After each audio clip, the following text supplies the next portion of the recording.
carried. Kia ora, Catherine. Thank you so much. Thank you. We'll move on to item 10, review funding agreement with Auckland Foundation. His Worship the Mayor will move. I will second that.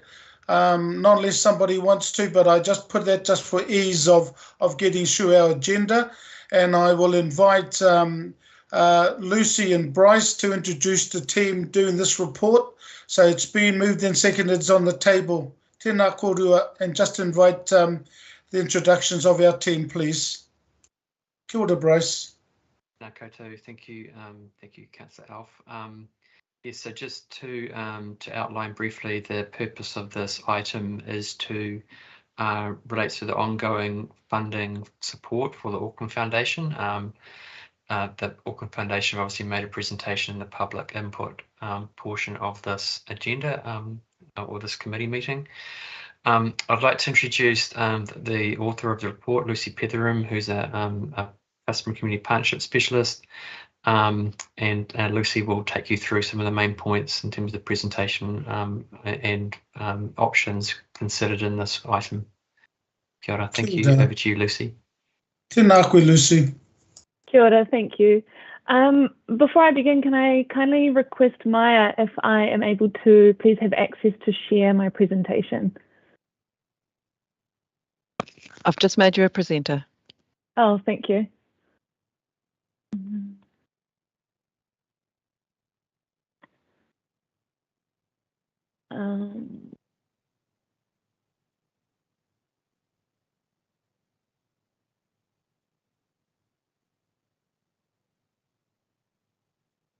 Sorry, I'm still just having some problem loading this.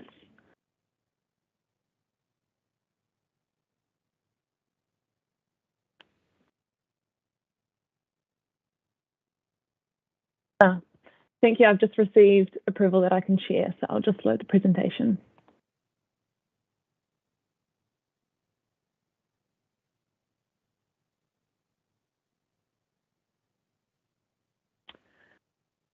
Wonderful. So this report is a review of the funding partnership with Auckland Foundation to provide recommendations to the committee going forward. I will be taking that the report has been read, and today I will provide a brief presentation to describe the recommendation and the rationale. Since 2008, Auckland Council has provided funding support in one form or another to the Foundation, and the current agreement will end in June this year. However, ongoing operational support of $250,000 per year is budgeted in the long-term plan until 2031. With the current agreement concluding, there is an opportunity now to consider a shift in council investment to align more to more specific community outcomes and the challenges considered through the long-term plan. This shift would require a transition period to enable the Foundation to more directly support Council's expectations. Based on the context around this partnership, there are three options put forward for consideration by the committee. Option one would be to conclude funding to the Auckland Foundation at the end of the current agreement term in June this year.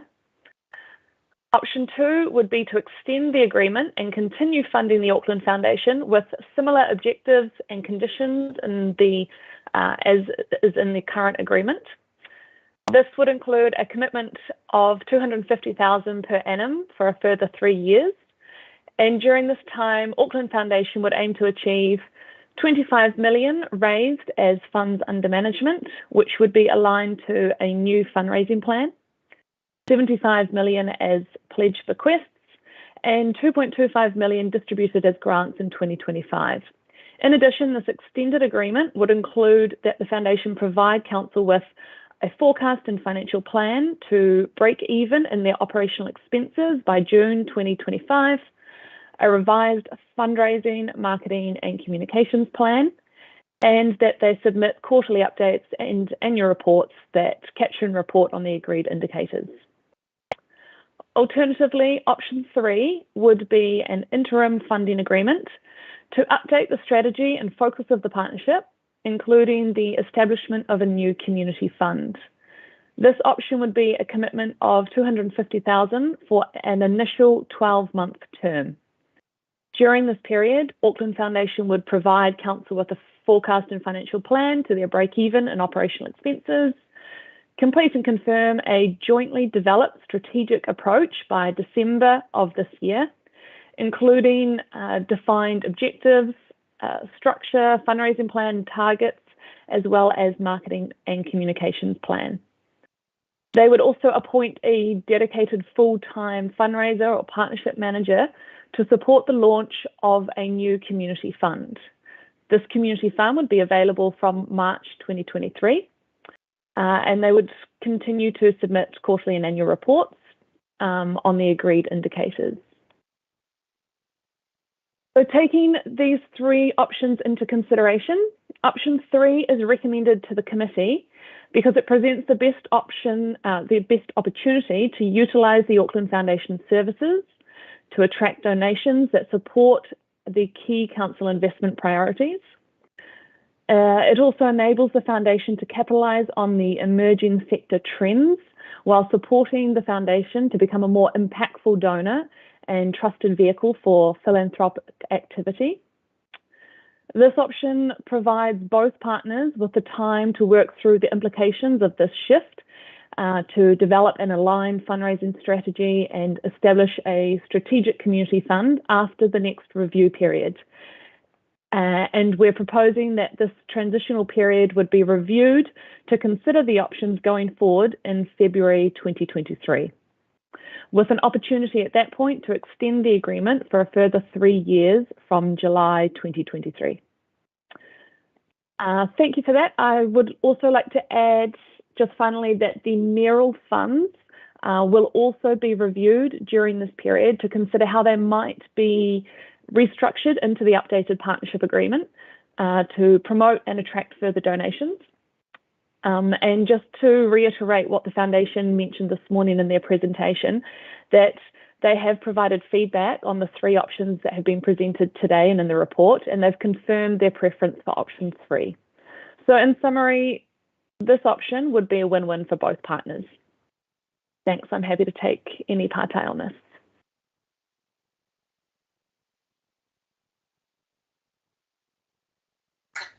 This is the methodology for all of this type. Sorry, Bryce, is there anything further, Bryce? No, thank you, Mr. Chair. Okay, then. So I'll open it up for any partai, and Councillor Newman. Thank you, Alf, and thank you very much, Lucy, and you're amazing. And I just want to acknowledge you for the fantastic work that you did through the COVID response last year, and I appreciate your the organisation acknowledging you.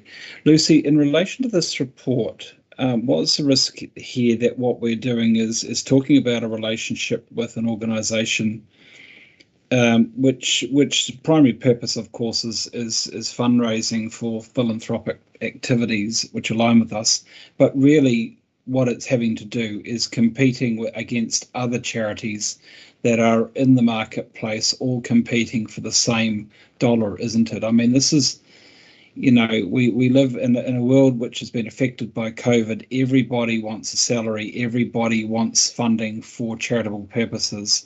And the real issue here is that there just isn't enough money to go around.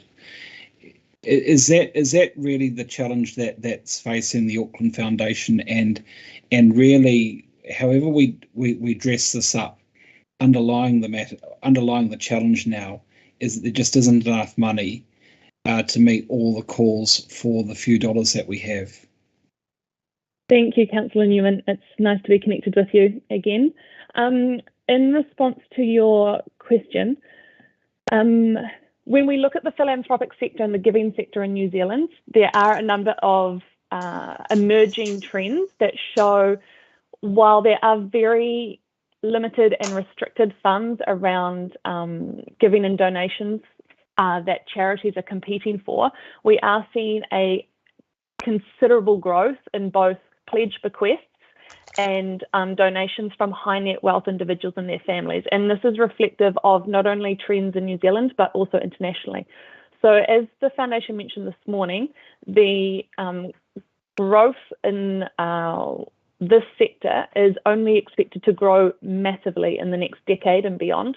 And that's where the foundation has positioned themselves to target those donations.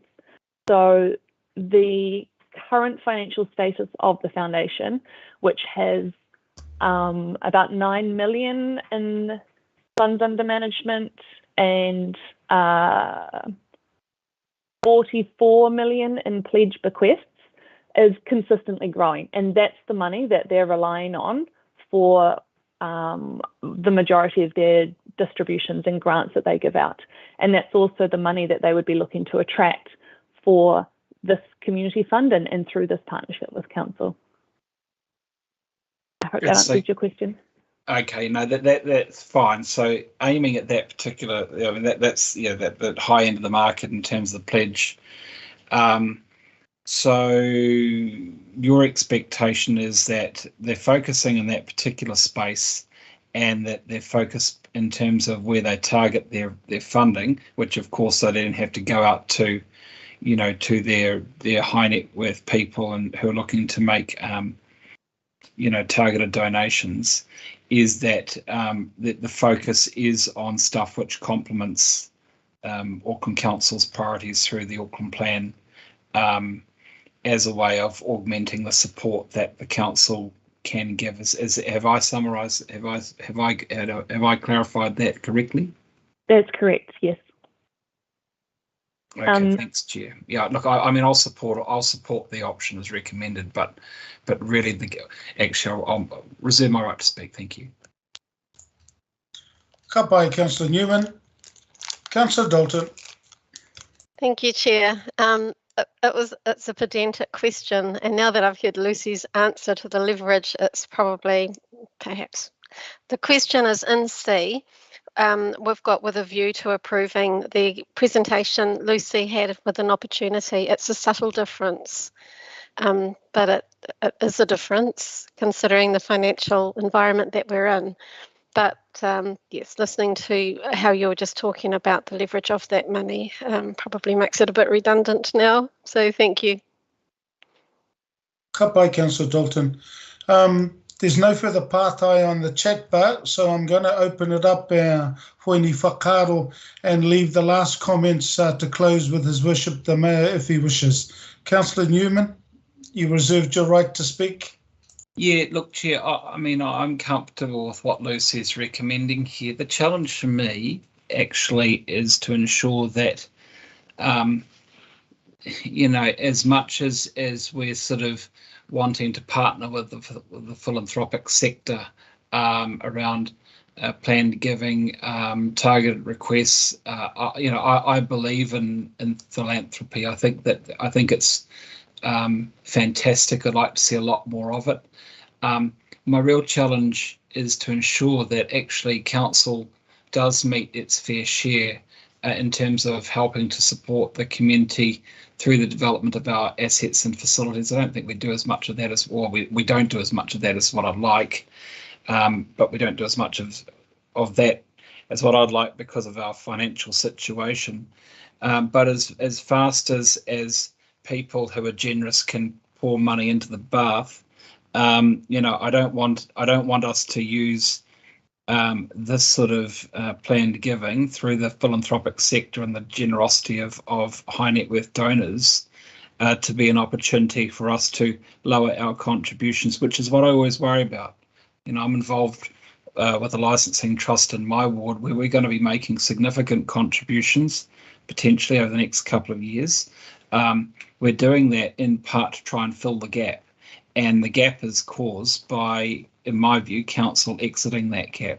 So thank you, Lucy, for this report and for your recommendations. But the challenge here for council is to not lean so hard on the sector to fill a gap that is being created in part because, in my view, we're exiting it. The challenge will be to ensure that we don't, and maybe the discussion that will come up in relation to Silverdale and Millwater later on will crystallise some of the problems around that. Thank you, Chair. Ka pai, Councillor Newman. Your Worship the Mayor, if you wish to close, if not, I can put the recommendation. Kilda. Kia ora, Mr. Chair. Just a very brief comment. Yeah, look, I think the Auckland Foundation does play a very worthwhile role. It has expanded the money that it has available to it, and the amount of money that it's got through people bequeathing money following their deaths.